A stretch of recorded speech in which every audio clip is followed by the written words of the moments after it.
What's good, guys? In this video, we're going to cover break of structure in the market after a liquidity sweep. This is the first thing most of the time that I'm looking for to actually enter my trades. I say most of the time because every once in a while I'll just enter off a fair value gap without there being a break of structure, but generally probably 99.9% of the time you are going to see a break of structure if you are seeing a fair value gap and a displacement. Okay, so again, we haven't got into fair value gaps yet, but we will get there in the next video. So really quickly, I want to cover structure with you guys. So as you guys know, when you have an uptrending market, what do you get? You have higher highs and higher lows being put in to the market. You have a high here, and then you have a low, then you have a higher high, higher low, higher high, higher low, so on and so forth, right? And then same is true when you are in a downtrending market. Here you have a low, you have a high, lower low, lower high, lower low, lower high, so on and so forth, right? So that's really simple way to put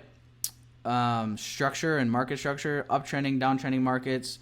And then obviously when you have a ranging market, you basically have just a bunch of consolidation where price is in a range and basically struggling to make any new lows or new highs. But we aren't going to cover that right now because this is what we want to be focused on, especially with the times that we're going to be trading anyway. Okay, so here's your uptrending market, correct? So let's draw this out one more time. Right, let's pretend that you have a market that is pushing higher, higher high, higher low, higher high, higher low, higher high, and then a break of structure would come when price is pulling back to maybe put in a higher low. We actually see price break below the previous low and then close, putting in a lower low.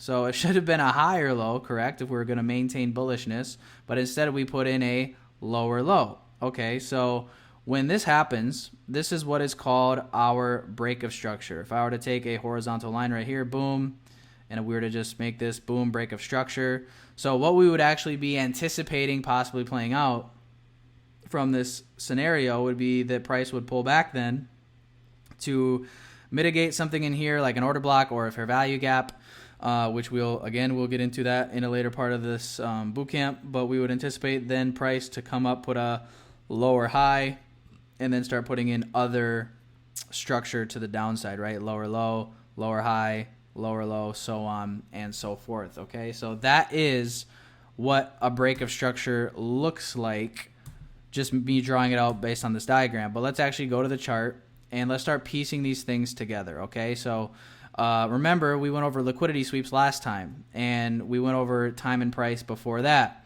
And one thing that we'll notice right away is, boom, we had price run through these relative equal highs. So we have a high here, a high here. These are all highs, yes, so liquidity.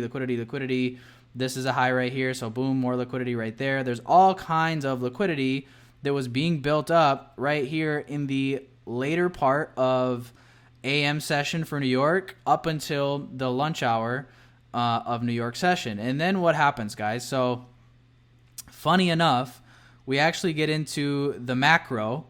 So we have a macro from right here, 12:50 Central Standard Time or 1:50 Eastern, up until right here, 15 minutes into the 1 o'clock hour, we have this run through liquidity. So again, we're in a macro time period. Price runs through this liquidity. We're on the 5-minute time frame. And then what happens? So we have price push up, boom, puts in a high. Price comes down right here, boom, closes a bearish candle, and then closes bearish, and then we get a bullish candle. So therefore, this is our most recent low.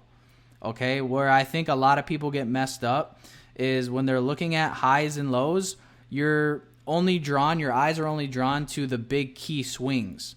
And that's not how market structure really works, okay? So this is where most people would say, well, no, wouldn't this be the low? Because this is the last low before the big push up. And that's not how it works, right? This is a low, and then you have nothing but bullish candles.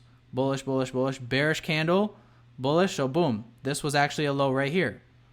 You could take the lowest point of this sequence of candles, come up again, boom, and then this is the low. So, okay, so what would actually validate a break of structure? Well, it can't just come down and then wick back up. It has to come down and actually close below this low. So you could actually, if you were watching this play out, you could actually mark this low just like that, and you could be waiting for this candle to close below this low.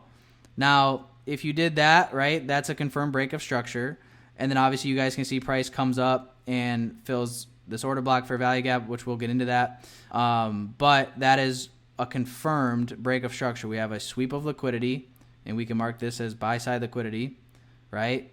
And then we finally get this break of structure right here about 15 minutes after that liquidity sweep. And this is on the 5-minute time frame. And maybe there was another break of structure you could have found for sure on like the 1 minute or 2 minute or something like that.